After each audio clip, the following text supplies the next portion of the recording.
Háskóli Íslands, bráðum 109 ára gömul stofnun og bráðum 80 ára gömul bygging. Eflaust eru margir sem ekki gera sér grein fyrir þeirri sögu sem hér að finna.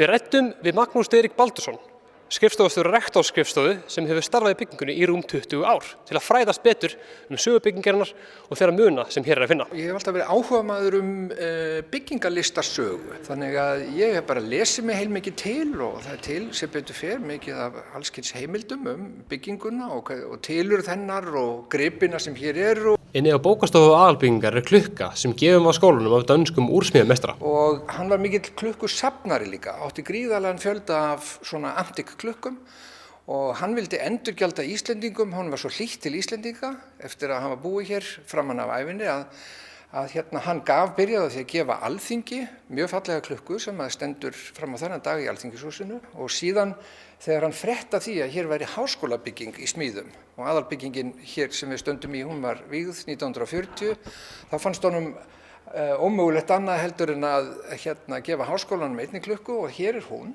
Hér er kortasafn eða hluti af kortasafni sem háskólanum var gefið skömmu eftir seinni heimsstyrjöld að mér skilst og gefandinn var Þorsteinn Skeving Thorsteinsson sem var lyfsali í Reykjavík.